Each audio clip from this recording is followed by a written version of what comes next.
बिस्मिल्लाहिर्रहमानिर्रहीम। शुरू करती हूँ मैं अल्लाह के नाम से जो नहायत मेहरबान और रहम करने वाला है। प्यारे दोस्तों, एक बादशाह था। इसे तरह तरह के परिंदे और जानवरों को पालने का बहुत शौक था। वो साल में एक बार जानवरों और परिंदे पकड़ने खुद भी जंगल जाया करता था। इसके पास हजारों तरह के जानवर और परिंदे थे। एक बार बादशाह जंगल गया। इसने कई तरह के तोते और दूसरे परिंदे पकड़े। बादशाह की निगाह एक हिरन पर पड़ी। इसने फंदा डालने के लिए रस्सी हाथ में लिया और घोड़ा दौड़ा दिया। हिरन भागता भागता झाड़ियों में गुम हो गया। बादशाह के हाथ नहीं लगा। वो नाउम्मीद होकर लौटने लगा, लेकिन रास्ता भूल गया। हिरन के पीछे पीछे वो अपने साथियों से न जाने कितनी दूर आ गया था। इसके चारों तरफ पेड़ ही पेड़ थे। इसने सोचा, यहाँ जंगल में रुकना ठीक नहीं है, किसी एक सिमत आगे बढ़ूं, महल पहुंचकर जाऊं या अपने साथियों से जा मिलूं। यह सोचकर बादशाह एक सिमत चल पड़ा। बादशाह को चलते चलते बहुत देर हो गई थी, मगर कोई रास्ता इसे नहीं मिला। सूरज भी गुरूब हो चला था, लेकिन सूरज डूबने से पहले बादशाह को एक पगडंडी मिल गई। वो घोड़ा मोड़कर पगडंडी पर तेजी से चलने लगा। कुछ दूर जाकर इसे एक उजाला नजर आया। बादशाह इसी तरफ बढ़ता गया। करीब पहुंचने पर इसने देखा कि एक झोपड़ी के आगे एक किसान और इसकी बीवी बैठे हुए थे। किसान बादशाह को देखकर हैरत में पड़ गया।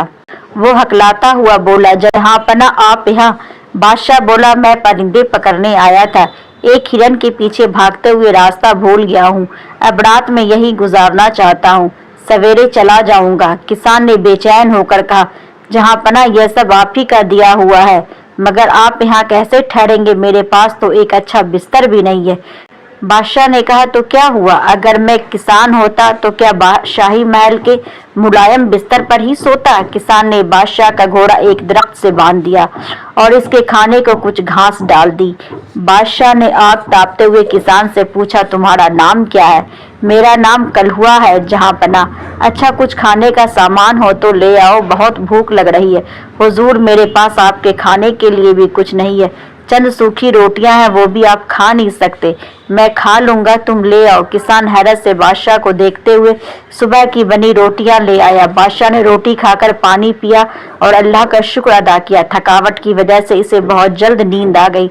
सुबह जाने की तैयारी करता हुआ बादशाह बोला, कलुआ, तुम कभी महल की तरफ आओ तो मुझसे जरूर मिलना। अब रास्ता बता दो और मैं चलता हूँ। कलुआ जब बादशाह को रास्ता दिखाकर लौटा तो इसने बीवी के हाथ में सोने की जंजीर देखी। बीवी बोली, जिस जगह बादशाह सलामत सोए हुए थे वहां यह पड़ी थी। किसान ने बीवी के हाथ से जंजीर ले ली और बोला, जल्दी से 2-4 रोटियां बना दो, मैं अभी शाही महल जाना चाहता हूँ। क्यों आई हुई दौलत को ठुकराते हो? इसकी बीवी गुस्से से बोली, हमने कोई चोरी थोड़ी न की है, इसे बेचकर आराम से जिंदगी गुजारेंगे। कलुआ ने जंजीर को उलट पुलट कर देखा, इसमें एक चमकदार हीरा भी लगा हुआ था। बीवी की बात सुनकर वो गुस्से से बोला, अपनी जबान को लगाम दो। यह जंजीर तेरी मेहनत की कमाई है या मेरी मेहनत की कमाई? मैं इसे जरूर वापस करने जाऊंगा। अब मजीद कुछ बोलने की जरूरत नहीं है, चुपचाप रोटियां बना दो। इस दिन शाम को वो कलुआ शाही महल पहुंच गया। पहरेदार ने इसे सदर दरवाजे पर ही रोक लिया। वो इसे अंदर जाने नहीं दे रहा था। इसने पहरेदार को बहुत खुशामद की। आखिर में इसने कहा, अच्छा, मुझे अंदर मत जाने दो। बादशाह सलामत से इतना कह दो, कल शाम वाला कलहुआ आया है। पहरेदार मान गया और इसने खबर अंदर भिजवा दी। बादशाह के हुक्म पर फौरन ही कलहुआ को अंदर बुलवा लिया गया। कलुआ ने सलाम करने के बाद ही जंजीर बादशाह के सामने रख दी। बादशाह खुश होकर कलुआ से बोला, मैं तुम्हारी ईमानदारी से बहुत खुश हूँ। यह जंजीर मैंने जानबूझकर छोड़ी थी।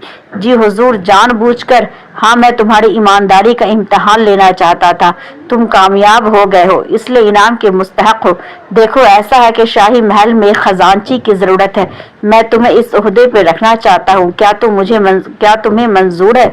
हुजूर का गुलाम हूँ, जो आप हुक्म देंगे मैं हाजिर हूँ। ऐसे जहांपना इस ओहदे के मैं लायक नहीं हूँ, फिर भी आप जो कहेंगे मैं तामील करूंगा। और दूसरे दिन कलुआ ने खजांची का ओहदा संभाल लिया।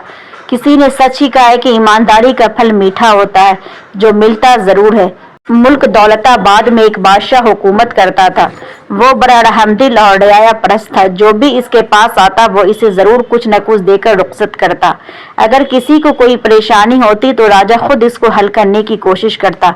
गरीबों और मजबूरों का बहुत ख्याल रखता था। यही वजह थी कि दौलताबाद के मुल्क के लोग अपने बादशाह से बहुत खुश थे और इससे बेइंतहा प्यार करते थे।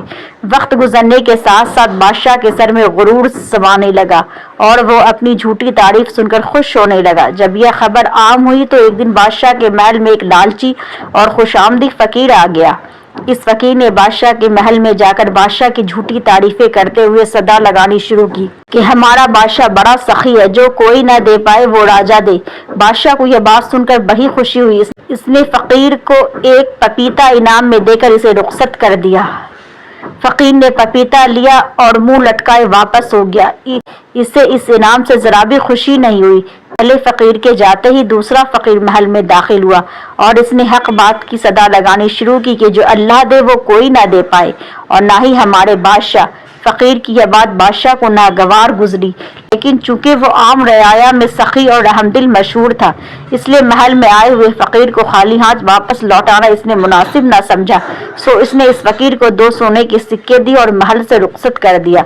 दूसरा फकीर 2 सोने के सिक्के पाकर बहुत खुश हुआ। इत्तेफाक से दोनों फकीरों की बाजार में मुलाकात हो गई।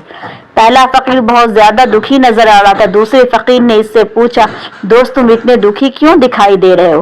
पहले फकीर ने जवाब दिया, मैं बादशाह के महल में गया था और इसकी तारीफ भी की और इसने इनाम में मुझे सिर्फ एक पपीता दिया जो मेरे किसी काम का नहीं। दूसरे फकीर ने कहा, मैं भी बादशाह के महल में गया था और मैंने एक सही और सच्ची बात कही थी। वो सुनकर बादशाह ने मुझे 2 सोने के सिक्के इनाम में दिए, जिन्हें पाकर मुझे बहुत खुशी हुई। पहले फकीर ने दूसरे फकीर से कहा, क्या तुम्हें पपीता पसंद है? दूसरा फकीर जैसे दौलत से मोहब्बत नहीं थी और नहीं वो लालची था, कहने लगा, हाँ मुझे पपीता पसंद है। पहला फकीर यह सुनकर कहने लगा, तो तुम यह पपीता खरीद लो। दूसरा फकीर दोनों सोने के सिक्कों के बदले में वो पपीता खरीद लेता है। पहला फकीर सोने का सिक्का पाकर बहुत खुश हुआ और वो वहां से चला गया। दूसरा फकीर जब अपने घर लौटा और पपीते को काटा तो इसमें से हीरे और जवाहरात निकले। वो समझ जाता है कि मुझे बादशाह के सामने हक बात कहने का इनाम मिला है, जबकि पहला लालची और खुशामदी फकीर चंद ही दिनों में पूरे पैसे उड़ाकर दोबारा बादशाह के महल में भीख मांगने चला जाता है। जैसे ही बादशाह इसको देखता है तो पूछता है कि ऐ फकीर, मैंने तो तेरी बात सुनकर खुशी में तुझे हीरे जवाहरात से भरा हुआ पपीता इनाम में दिया था, क्या हुआ कि तू फिर से भीख मांगने लगा? पहले फकीर ने दूसरे फकीर से मिलने और 2 सिक्कों के बदले में पपीता बेचने की बात बादशाह को बता दी। यह सुनकर बादशाह को बड़ा ताज्जुब हुआ। इसने दूसरे फकीर को महल में तलब कर लिया और पूछा कि पपीता काटने पर इसमें से क्या निकला। दूसरे फकीर ने सब कुछ सच सच बता दिया और यह भी कहा कि मैंने ये पपीता इसलिए पहले फकीर को वापस नहीं किया कि मैंने सुन रखा था कि बादशाहों के सामने हक बात कहने पर अल्लाह ताला अपने बंदों को इनाम से नवाजता है, इसलिए मैं समझ गया कि पपीते के जरिए मुझको अल्लाह ताला ने इनाम अता किया है। यह सुनकर बादशाह की आंख खुल गई। जैसा नरम दिल और तवाज़ा वाला बादशाह बन गया और लालची फकीर को इसने जला वतन कर दिया। दोस्तों, अगर मेरी यह कहानी पसंद आई हो तो इसे लाइक करें, शेयर करें और सब्सक्राइब करें।